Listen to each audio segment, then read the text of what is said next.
Then you wound up back in the Portland area again, and Don Owens. What are your memories of Don? Boy, the idiots of the world. Roddy Piper and Buddy Rose. I remember that. Dutch Savage. We had a great time. We had Rip Oliver. We had some really good talent, but everything we went to do was undermined by Roddy Piper. Yeah, Roddy, I know about it. And Buddy Rose. Couldn't happen to a better guy, buddy. Glad you're there because you're down there. And Dutch Savage, I hope you're fucking next. You don't. I guess obviously you don't get along with. You never got along with Buddy then. What for? All right. Just a lot of politics, or was it just? Wasn't politics. He was a prick. All right. Why is that? Number one, he couldn't work. Number two, he was a bullshitter. And number three, he lied to everybody he ever goddamn met. What about Piper? What was your beef with Roddy? Piper got where he came from. Too much dope, Piper. A lot of people say that, so. Well, I'm the one right in line. What about, let's see, Rip Oliver? Your thoughts on Rip Oliver? Rip Oliver was a great guy. Mike Miller. I want to put a little insert in here, too. Earlier you talked about Lonnie Main and that thing with me and Lonnie. There was a kid that was in the territory at the time, and he had a little bit of a limp to him. His name was Eddie Moretti, Moondog Moretti. And, he worshipped the ground that Lonnie Main walked on. And I want to say this publicly. Eddie Moretti, you are a better man than Lonnie Main would ever have been. What about, I guess, could you talk about the booking there? Was it very political for Don Owens' company, or? Rip Oliver and I were doing it. Okay. And we were making money. We had Easy Ed Wiskowski there. We had, as Colonel, well, no, he wasn't De Beers then. He was Rasputin. Yeah, I was going to ask you about that. That was fun. That was weird. The only time we ever got money thrown at him in the ring. And we had Ricky Vaughn, who come out of the Von Erich situation down there. And we had Steve Simpson, who I brought over from South Africa. I know I'm missing guys. We had Matt Bourne. I mean, we had guys that could work, that would produce. We had Tom Jones. We had Vader. Not Vader. What was his name? The kid that's from Canada. Darn, I can't even think. Tom Zink? No. Yeah, we had Tom Zink there too. We had Brady. We had Billy Jack Haynes. We had. I'm trying to think of the kid from Canada, the ball-headed kid that was such a good wrestler. Anyhow, he wrestled as a German there. But the thing was, we had good talent, and every time we'd start an angle and start doing things that would draw money, all of a sudden, Don Owens would cut it off, and Rip and I are looking at each other like, "What's going on here?" Well, what was happening was Buddy Rose and Roddy Piper were calling him and saying, "Well, you don't want to do that. You don't want to do that." Yeah, Don didn't want to draw money. That's what he didn't want to do. But still, Roddy Piper drew the biggest house ever in Portland, Oregon on his 60th anniversary, the one showed. Put that in your pipe and smoke it. Sold out Memorial Coliseum. Did you ever get involved in any of those shoots for Don's brother? Elton, I love Elton. To this day, I have got the original Northwest Heavyweight Championship belt. Elton Owen gave that to me. Wow.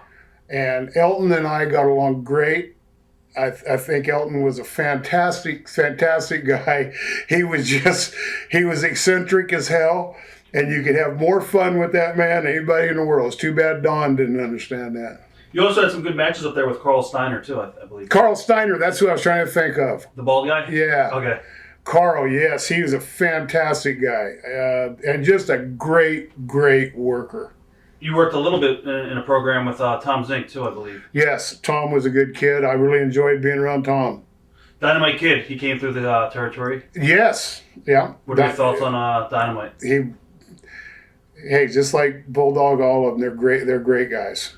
I believe you also formed a tag team with David Sierra? Yeah, for a short time I did. And I knew David's brother. In fact, David's brother was my referee in Florida, and I really, to this day, I think the world of all of them. I know he died, but bad deal. Iceman King Parsons also came through the territory, I believe? He came through, but I didn't work with him. So, What are your memories of Billy Jack Haynes? We've done a couple of interviews with Billy Jack and recently, and he's definitely out there a little bit. I don't know if he was. He's always been out there, man. All right. Yeah, no. Billy Jack was Billy was too loyal to people to be any good in this business. He took everybody at their word, and their word made that man's life miserable. Billy Jack Haynes was probably one of the best conditioned athletes I was ever around, and had really come into being a good worker. And then people had to start fine-tuning it and screwing it around. And when they did that, they screwed with his mind, which is a shame. But that's what people like us do in this business. We take the weak person and we try to knock them down to make ourselves bigger. That's why you got so many pricks that have made money and so many guys that have just starved. It's true. What about the travel schedule? What was that like in Portland? Portland was great. You're home every night. It was like, it's hard to remember, but I think Monday night was either Longview or Kelso, something like that. Tuesday night was another. We had a lot of spot shows. Wednesday night was Salem. Thursday night was Eugene. Friday night was Eugene. Thursday was Salem. Saturday was Portland. Just quite a lot of spot shows, which was nice because the little spot shows were good shows. Was there any kind of tension between Billy Jack Haynes and maybe Tom Zink over the top spot? No. No. Okay. No. There were people that tried to make that happen, but it never happened. Okay. Let's talk about Southwest Championship Wrestling. I think you went down there afterwards. Yeah, it was another great place to be, man. For Joe Blanchard. Yeah. I guess why did you end up leaving Portland? Was it just time to leave and move on, or? I was in Southwest. Oh no, you're talking about two different times in Portland. I was in Southwest in the early '80s. Right. I wasn't in Portland until '86. Okay. Let's talk about Joe Blanchard. Joe, fantastic. I like Joe. Was he a fair booker? Or? Very fair.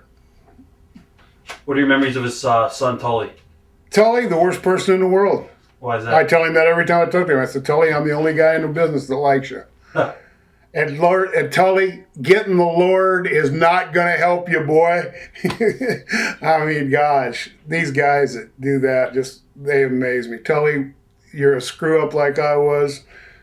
Forget the Lord. He can't forgive the bullshit. You think that's just a work? I think it's a work, yeah. He does too. What about Gino Hernandez? What are your memories of Gino from back in the day? Gino was a nice kid, good-looking kid, good worker. Just had a lot of problems, man. You knew about his demons from back in the day with drugs and all? Oh, yeah. Yeah, he had them bad. Watch thousands of exclusive shoot interviews right now on TitleMatchNetwork.com.